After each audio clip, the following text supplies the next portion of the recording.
These days, I love being dyslexic, but it wasn't always like that. I got lucky because early in my dyslexia journey, I was exposed to a powerful idea about my dyslexic brain. This idea helped me look at dyslexia in a new light, and in this video, I'm gonna share that idea with you. Hi friends, my name is Nishantha. I am a dyslexia coach and teacher. I work here in Southern California. On this channel, we explore the tools and strategies that help us become better dyslexics. It is the world that has been pulled over your eyes to blind you from the truth. What truth? Dyslexia is not what you think. Most people think that being dyslexic means that there's something not working correctly in their brain. Like there's something broken in there. And the way to overcome dyslexia is to fix that broken part. This is why most dyslexia intervention programs focus on training the dyslexic brain to be more like a neurotypical brain. This way of helping dyslexics is ineffective at best and can be very harmful for our mental health. The single most important thing that you need to know about dyslexia is that the dyslexic brain is not a less effective, less smart version of normal brains. The dyslexic brain processes information in a fundamentally different way than a neurotypical brain. It just does things completely differently. Network thinking versus local thinking. So in order to really understand how dyslexic processing is different than neurotypical processing, we gotta kind of think about how the brain works. So our brain is organized into these specialized brain regions, and these different brain regions are really good at doing certain very specific things. So like there's a region that helps us process information about what we hear. There's another area that helps us process information about what we're feeling. There's another area that helps us process our emotions. There's another area for memories. So all these brain regions are very good at doing certain different tasks. Now, in a neurotypical brain, it's really good at doing what's called fine, detailed oriented tasks because it's really good at creating little circuits within very specific brain regions that help it process a very specific, fine, detailed oriented thing. For example, reading is a very fine, detailed oriented task. So when your eyeball sees a word, it goes into this thing called the phonological center, which is inside your brain, and that part of your brain sees the words and it processes those as sounds, and you're able to kind of hear the word as you're reading it and like derive meaning from the word as you're reading it. That's in a neurotypical brain, and that process is very efficient. There's a very specific circuit that does that. When a dyslexic brain is trying to do a very fine, detailed oriented task like reading, it creates a bigger network within our brain. So it'll use some information from feelings, some information from memories, some information from sight, some information from sound. It'll create a bigger network that processes that reading. So it's going to be less efficient, it's going to be harder for us to do, it's going to take us more focus, more attention, and you're generally going to be slower at doing that task in the moment and also mastering that task over time.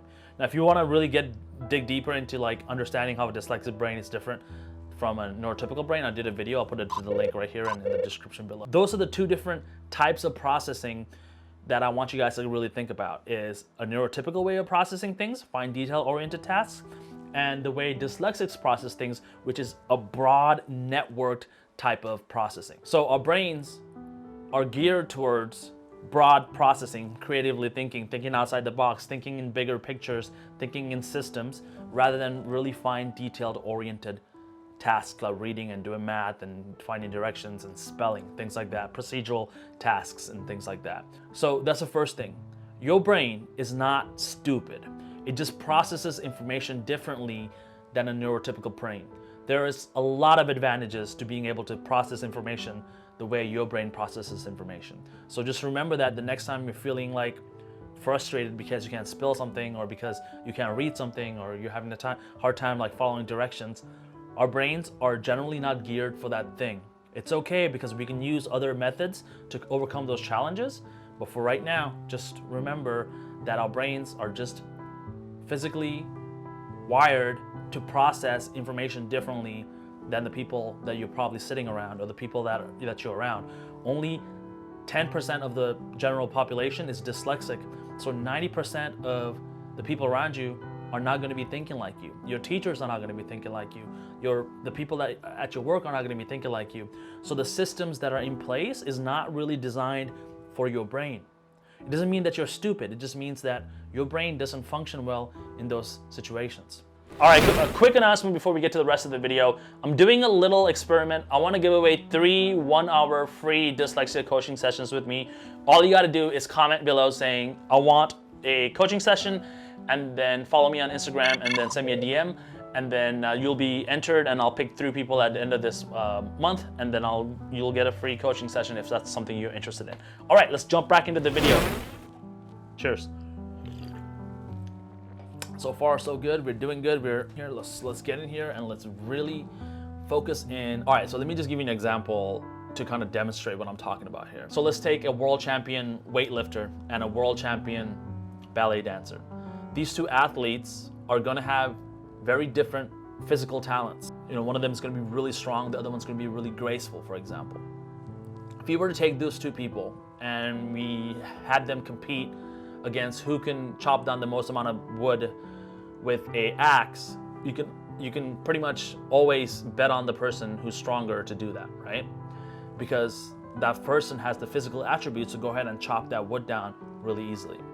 So even if the ballet champion had 10 years to practice chopping, wood down with an axe, they're gonna have a hard time competing with the weightlifter, the strongman, because they have certain physical attributes that naturally give them an advantage when it comes to chopping wood down with an axe. The reason why I'm talking about chopping wood down with an axe is because this is kind of what we do to dyslexics at school.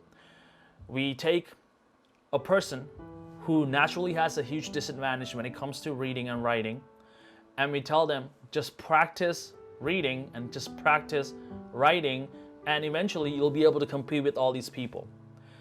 And another crazy thing about school is fundamentally based on reading and writing.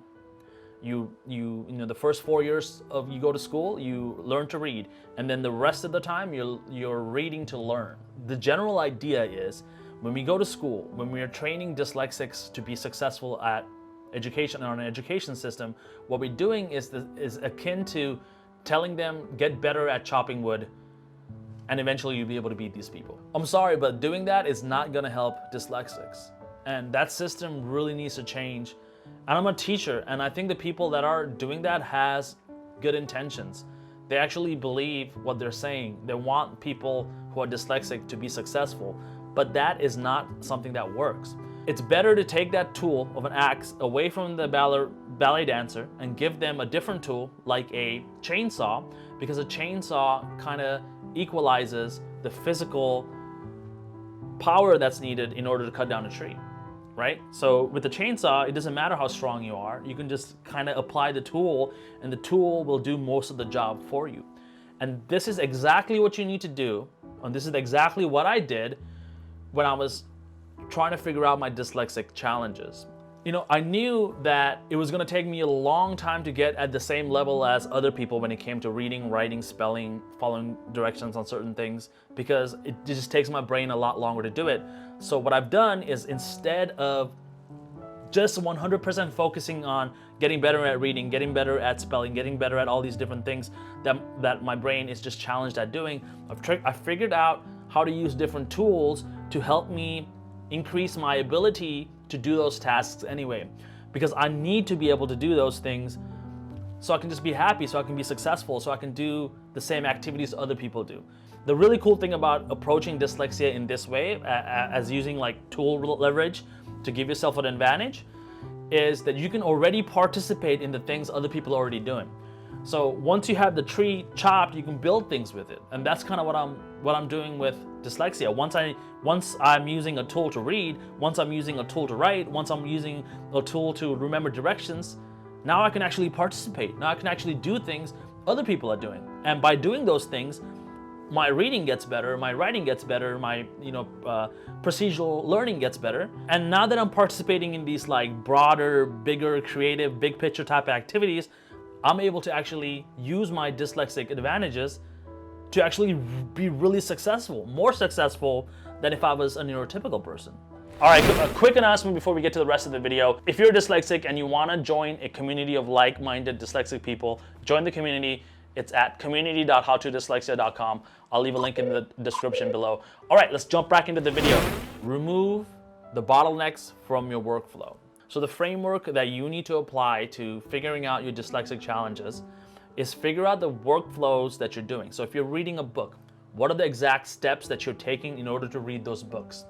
And then figure out the parts of your workflow where there's a bottleneck, where you're chopping a tree with an axe instead of a chainsaw. What are the parts where you're challenged? And then figure out tools that you can use to make those challenges easier on yourself. Increase those bottlenecks so you can proceed with your workflow and get the things done easier and easier and easier.